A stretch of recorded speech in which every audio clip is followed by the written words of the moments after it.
नमस्ते दोस्तों, आपका स्वागत है द सीए कॉर्नर की नई वीडियो में।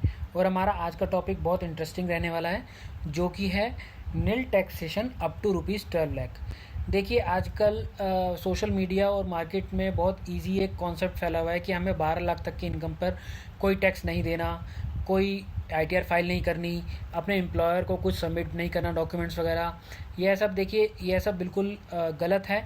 और हम आज इस वीडियो में हम यही समझने की कोशिश करेंगे कि क्या चेंजेस हुए हैं, इसमें कौन कौन क्वालिफाई कर रहा है और कौन सी ऐसी हिडन कंडीशंस हैं जिसको सेटिस्फाई करने के बाद ही हम इसका बेनिफिट ले सकते हैं। तो चलिए आगे शुरू करते हैं। देखिए, सबसे पहले समझते हैं कि सोशल मीडिया पर वायरल देखिए हो क्या रहा है।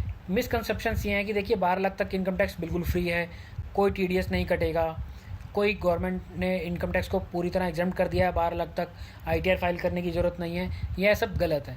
एक्चुअल पोजीशन क्या है कि टैक्स कंप्यूट होता है, वो रिबेट एप्लीकेबल होने के बाद नील हो जाता है। TDS should B Neil. अगर आपका एम्प्लॉयर टीडीएस वैसे नील नहीं काटना चाहिए, अगर काट भी लेता है तो आपको रिफंड के फॉर्म में मिल जाएगा। इनकम टैक्स एग्जेम्प्ट नहीं है, यह रिबेट की वजह से जीरो हो जाता है। मैं रिपीट करता हूँ, इनकम टैक्स एग्जेम्प्ट नहीं है, या रिबेट की वजह से नील होता है। और ITR filing is still required in most of the cases. तो वो हम आगे समझने की कोशिश करेंगे। चलिए आगे चलते हैं। अब देखिए, सबसे पहले यह जानते हैं कि फाइनेंस मिनिस्टर ने एक्चुअली बजट 2025 में कहा गया था। She said individuals with income up to 12 lakh will not be required to pay any tax due to enhanced rebate under the new tax regime। इसका मतलब ये हुआ कि कोई टैक्स एग्जेम्प्ट नहीं किया गया है, रिबेट को बढ़ाया गया है, रिबेट इन्हांस की गई है, जिसकी वजह से आपकी जो टैक्स लायबिलिटी है वो नील हो जाएगी। क्या क्या मतलब हुआ? रिबेट इन्हांस की गई है, यानी सेक्शन 87A में मिलने वाली जो रिबेट है उसको बढ़ा दिया गया है, टैक्स एग्जेम्प्ट नहीं किया गया है, रिबेट बढ़ाई गई है, जो कि न्यू रेजिम में आपको मिलेगा। और उसके बाद आपका टैक्स लायबिलिटी जो है वो तब नील हो जाएगी। अब इसको आगे समझने की कोशिश करते हैं। देखिए, इस सबसे पहले हम यह जान लेते हैं कि हमारा रिवाइज जो टैक्स स्लैब स्ट्रक्चर है वो क्या है। देखिए, अगर हमारी इनकम 4 लाख तक है तो नील टैक्स है, 4 से 8 तक 5%, 8 से 12 10%, 12 से 16 15, 16 से 20 20%, 20 से 24 25% और 24 से ऊपर 30%। ये हम सब जानते भी हैं और हम इसको ऑलरेडी देख चुके हैं, समझ चुके हैं। तो अब आप इसी स्लाइड पे देख पा रहे होंगे कि अप टू 12 लाख जो हमारा टोटल टैक्स लग रहा है वो लग रहा है 20,000 प्लस 40,000 इक्वल्स टू 60,000। और वही रिबेट मिलने के बाद 60,000 की रिबेट जब हमें इक्वलेंट अमाउंट की मिल जाती है तो हमारी टैक्स लायबिलिटी नील हो जाती है। इसको हम आगे अगली स्लाइड्स में क्लियरली समझने की कोशिश करेंगे। देखिए, अब इसको समझते हैं काम कैसे करता है। सबसे पहले हमने अपना स्लैब रेट के अकॉर्डिंगली, जो हमने पिछली स्लाइड में देखा, हमने अपना टैक्स कैलकुलेट किया, जो कि हमारा अप टू 12 लाख तक बनता है 60,000। 60,000 का टैक्स कैलकुलेट करने के बाद हम रिबेट के सेक्शन में रिबेट के स्टेप पे जब आते हैं तो हमारा जो रिबेट है 87A की, वो इक्विवेलेंट टू 60,000 ही मिल जाती है। इस वजह से हमारी जो टैक्स लायबिलिटी है वो ज़ीरो हो जाती है। इसमें डिस्टिंक्शन क्या है? ये एक रिबेट है, नॉट एन एग्जम्पशन। एग्जम्पशन नहीं है, इनकम टैक्स फ्री नहीं हुई है, ऐसा कहीं मेंशन नहीं है। टैक्स स्टिल कैलकुलेट होगा और वो कैंसिल किसकी वजह से होगा? रिबेट की वजह से। तो इसीलिए हमें यह ध्यान रखना है कि यह प्रिजम्पशन नहीं करनी कि टैक्स लायबिलिटी नील है, ऐसा नहीं है। यह रिबेट की वजह से नील होगी, टैक्स स्टिल कैलकुलेशन किया जाएगा। एक बात और आपको याद रखनी है कि जो ये एग्जम्पशन मिलेगी, रिबेट मिलेगी 87A की, या न्यू टैक्स रिजीम में मिलेगी, ओल्ड में नहीं मिलेगी। यह ज़रूर ध्यान रखना है। ओल्ड में अभी भी इसकी जो लिमिट है 87A की रिबेट की सिर्फ 12,500 है, और वो भी अप टू 5 लाख तक के इनकम पर। वेयर एज न्यू में यह रिबेट बढ़ा के 60,000 कर दी गई है और इनकम लिमिट भी बढ़ा करके 12 लाख कर दी गई है। अब आगे समझते हैं। देखिए, यहाँ पर एक एडिशनल बेनिफिट और मिलता है सैलरीड वालों के लिए। अब उसे समझते हैं। उस एडिशनल बेनिफिट का नाम है स्टैंडर्ड डिडक्शन। ये क्या होता है ये मैं आपको बताता हूँ। मान के चलिए कि अगर कोई सैलरीड एम्प्लॉई है और वो न्यू रेजिम ऑप्ट करता है तो उसको बाय डिफ़ॉल्ट एक 75,000 की एक स्टैंडर्ड डिडक्शन मिल जाती है, जो कि उसकी टोटल इनकम में से कम कर दी जाती है और नेट इनकम पर टैक्स कैलकुलेट किया जाता है। इस 75,000 को क्लेम करने के लिए हमें कोई डॉक्यूमेंट नहीं देना, यह बाय डिफ़ॉल्ट आपको हर केस में मिलेगी ही मिलेगी। प्रोवाइडेड आपने न्यू रिजीम में सिलेक्शन अपना किया हुआ है। ओल्ड में नहीं मिलेगी, न्यू में मिलेगी। तो हम ये अब सेफली कह सकते हैं कि अगर कोई सैलरीड पर्सन 12,75 तक की इनकम ड्रॉ कर रहा है तो उसका टैक्स नील होगा। अब यहाँ देखते हैं कैसे। मान लीजिए एक एग्जांपल लेते हैं, राहुल का, एक आईटी प्रोफेशनल है जो कि 12,75 तक की इनकम ड्रॉ कर रहा है। उस इनकम में से उससे सबसे पहले 75,000 रुपये की स्टैंडर्ड डिडक्शन दी गई, जिसके बाद उसकी नेट टैक्सेबल इनकम हो गई 12 लाख। अब 12 लाख पर टैक्स हम ऑलरेडी कैलकुलेट कर चुके हैं पिछली साइड में, जो कि बना 60,000, और 87A की रिबेट ऑलरेडी 60,000 ही मिलेगी क्योंकि हम 12 लाख तक की इनकम पे हैं, और हमारा टैक्स लायबिलिटी नील हो जाएगी।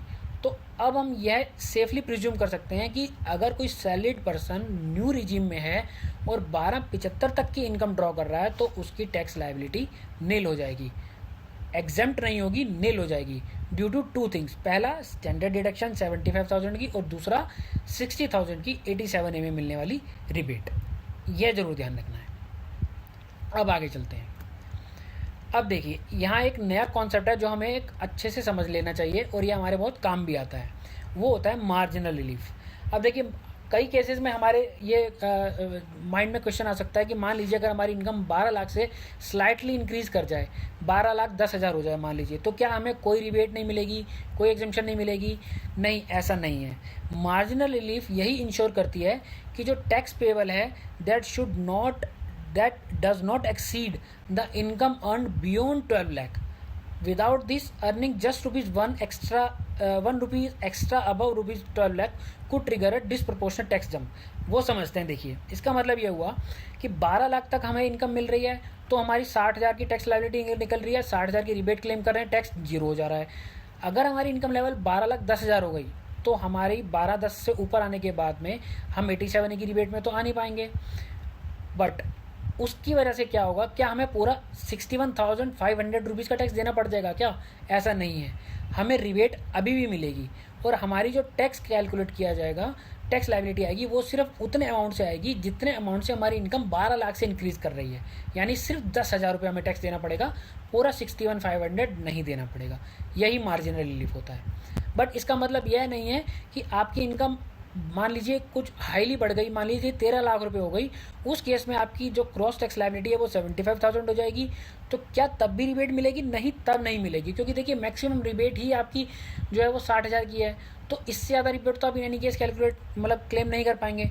तो इस बात का जरूर ध्यान रखना है। मार्जिनल रिलीफ का मतलब है कि इनकम अगर मार्जिनली बढ़ रही है 12 लाख से ऊपर, तब भी आप इसका बेनिफिट ले पाएंगे, हर केस में नहीं ले पाएंगे। अब चलिए आगे बढ़ते हैं। अब यह जानते हैं कि इस रिबेट और इस मैकेनिज्म के लिए कौन कौन क्वालिफाई करता है और कौन नहीं करता।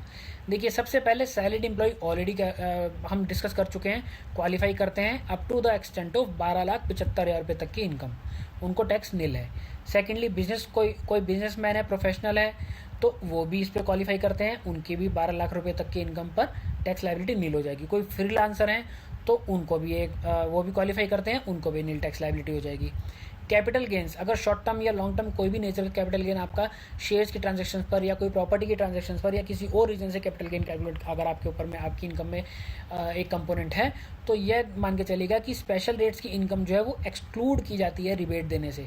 यानी जो आपकी income up to that extent जो कैपिटल गेन वाली होगी उस पर रिबेट एप्लीकेबल नहीं होगी, बैलेंस इनकम पे रिबेट दिया जाएगा। कैपिटल गेन के ऊपर में फ्लैट रेट से टैक्स अप्लाई होता है, वो तब भी लगेगा, इसलिए इसको सेपरेटली प्लान करके चलना है।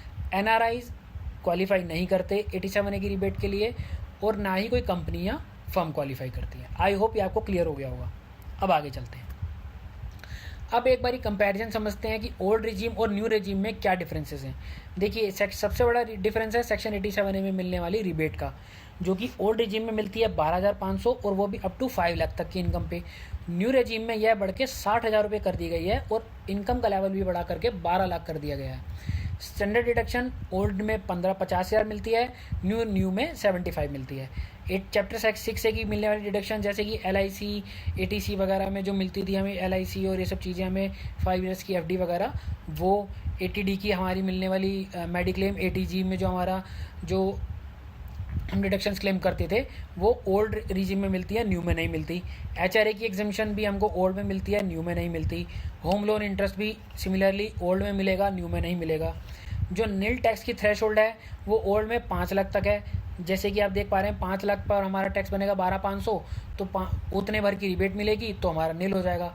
जबकि न्यू में हम ऑलरेडी डिस्कस कर चुके हैं कि अगर 12 तक भी हुई तो भी टैक्स नील हो जाएगा रिबेट की वजह से। कॉम्प्लेक्सिटी ओल्ड में ज़्यादा है क्योंकि उसके अंदर में वर्किंग्स ज़्यादा इन्वॉल्व हैं, डॉक्यूमेंट्री ट्रेल आपको ज़्यादा रखनी पड़ती है, कैलकुलेशंस ज़्यादा करनी पड़ती हैं, तो वो थोड़ा सा कॉम्प्लेक्स है। न्यू रेजिम बिल्कुल क्लियर और सिंपल है, इसमें लेस कैलकुलेशंस हैं और कोई ऑडिट मतलब कोई डॉक्यूमेंट्री ट्रेल वगैरह रखने की ज़रूरत नहीं है, या फ्लैट रेट से अपना इजीली कैलकुलेट कर लिया जाता है। और बेस्ट सूटेड किसके लिए है? ओल्ड वाला सूटेड है tax payer with high deductions, यानी कि जिनको हायर डिडक्शंस क्लेम करनी है वो इसमें जा सकते हैं, और न्यू में जो स्टैंडर्ड इनकम अर्नर्स हैं वो जा सकते हैं।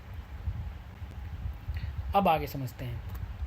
देखिए ऐसे 6 देखिए क्रिटिकल पॉइंट्स हैं जो कि हमें हमेशा ध्यान रखने हैं और इनको मिस नहीं करना। पहला पॉइंट है कैपिटल गेन एक्सक्लूडेड है, जो कि मैं ऑलरेडी बता चुका हूँ।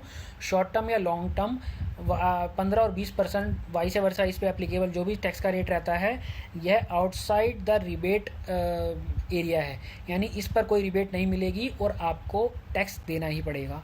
दूसरा, ITR फाइलिंग अभी भी रिक्वायर्ड है, ऐसा नहीं है कि हमें ITR फाइल ना करें, और ऐसा बिल्कुल नहीं सोचना है, ITR हमें फाइल करनी है। NRI इस रिबेट को क्लेम नहीं कर सकते। New regime is compulsory for this, अगर आप इसे क्लेम करना चाहते हैं तो आपको न्यू रिजीम ऑप्ट करना पड़ेगा। सरचार्ज ओवरराइड कर जाता है रिबेट को, जो कि आप अभी समझ पा रहे हैं। और लास्टली, एम्प्लॉयर का TDS जो है वो डिफर कर सकता है आपके TDS से, क्योंकि हो सकता है कि आपने उसको कोई डिडक्शन से अपनी कोई कुछ ऐसी चीज़ अभी आपने एक्सप्लेन नहीं किया जिसकी वजह से आपका TDS काट सकता है, तो उसमें घबराना नहीं है, वो आपको at the time of ITR filing में आपको इन फॉर्म ऑफ रिफंड मिल जाएगा। अब ऐसी कुछ रिकमेंडेशंस हैं जो कि मैं आपको बताना चाहूँगा और आप उनको फॉलो कर सकते हैं ताकि आप आगे से इसको क्लियरली अप्लाई कर सकें। देखिए हमेशा दोनों रिजीम में, ओल्ड में और न्यू में, अपना कैलकुलेशन टैक्स की करके हमेशा देखनी है। दोनों कंप्यूटेशंस को रन करना है। ईजिली आप कहीं पे गूगल वगैरह पे ईजिली आप अपना कोई भी कंपैरिजन का लिंक खोल के देख सकते हैं, अपनी इनकम उसमें डालिए और वो आपको क्लियरली कैलकुलेट करके बता देगा कि न्यू में और ओल्ड में आपका कहाँ बेनिफिट हो रहा है। उसी के अकॉर्डिंगली आपको रिजीम सेलेक्ट करनी है। अपनी ITR हमेशा फाइल करनी है, ऐसा नहीं सोचना कि नील टैक्स है या ये सा है तो टैक्स फाइल करने की ज़रूरत नहीं है, ऐसा नहीं है। सेपरेट कैपिटल गेंस की प्लानिंग करनी है क्योंकि उस पर हमें रिबेट नहीं मिलती। इनकम जो अपनी जो एम्प्लॉयर है वो हम ऑलरेडी अपनी प्रीवियस वीडियोस में डिस्कस कर चुके हैं कि आपको रिजीम सिलेक्शन आपका beginning of the financial year पे ही करना है और अपने HR को एम्प्लॉयर को टाइमली जो है वो इंटीमेट करना है। बोनस वगैरह का इंसेंटिव, अगर आपको कुछ बोनस या इंसेंटिव मिलते हैं तो आप उसको थोड़ा सा इसकी टाइमिंग ऑप्शंस को देख सकते हैं ताकि आप अपने फाइनेंशियल ईयर में मिलने वाली इनकम को 12/75 तक रेस्ट्रिक्ट कर सकें और इस रिबेट का बेनिफिट ले सकें। और लास्टली AIS ज़रूर चेक करना है ITR फाइलिंग के टाइम पे, ताकि उसमें आने वाली सारी एंट्री को कैप्चर करना है। कोई ऐसा ना हो कि कुछ इनकम या कोई एक्सपेंसेस उसमें मेंशन हो वो छूट जाए और लेटर ऑन आपको कोई नोटिस का सामना करना पड़े। अब देखिए एक फाइनल वर्डिक्ट को, इसको एक समरी के फॉर्म में समझ लेते हैं कि क्या 12 लाख तक इनकम रियली टैक्स फ्री है? जी हाँ, ये इफेक्टिवली नील टैक्स है, बट एग्जेम्प्ट नहीं है, टैक्स रिबेट की वजह से 0 हो जाएगा। सैलरीड एम्प्लॉयज़ के लिए यह 12/75 तक का माना जाएगा। बिजनेस प्रोफेशनल्स या फ्रीलांसर्स के लिए 12 लाख तक। मार्जिनल रिलीफ हम ऑलरेडी समझ चुके हैं कैसे काम करता है। कैपिटल गेन एक्सक्लूडेड है, उन पर कोई रिबेट नहीं मिलेगी, उन पर जो भी एप्लीकेबल रेट होगा 15 या 20% उतने भर से टैक्स देना पड़ेगा। और NRI जो है वो 87A की रिबेट को क्लेम नहीं कर सकते, उनको ये अवेलेबल नहीं है। तो आई होप दोस्तों कि ये जो आज की जो वीडियो का जो हमारा बेस था मैं आपको ये क्लियर कर पाया हूँ, और आपको जो अब ये 12 लाख तक की इनकम पर टैक्स एग्जेम्प्ट है, फ्री है, ITR फाइल नहीं करनी, ये सब सवालों के जवाब आपको इजीली मिल गए होंगे, और आई होप आप इसको बाकी लोगों को भी समझा सकेंगे। अगर आपको ये वीडियो पसंद आई है तो इसे प्लीज़ लाइक करिए, हमारे चैनल को सब्सक्राइब करिए, इससे हमें और मोटिवेशन मिलेगी। और प्लीज़ इस वीडियो को शेयर करिए अपने फ्रेंड्स फैमिली के साथ जिनको इसकी ज़रूरत है और जो कि इसका यूज़ कर सकते हैं। आपको कोई क्वेश्चंस या कोई आपकी कोई क्वेरी या कुछ आपको आपको कोई सवाल है तो आप उसको हमारे कमेंट सेक्शन के अंदर में मेंशन कर सकते हैं। I will reply to that as well. चलिए अब हम इसी तरीके से अब इस वीडियो को कंप्लीट करते हैं और आगे अगली वीडियो में मिलते हैं। आई thank you so much for watching.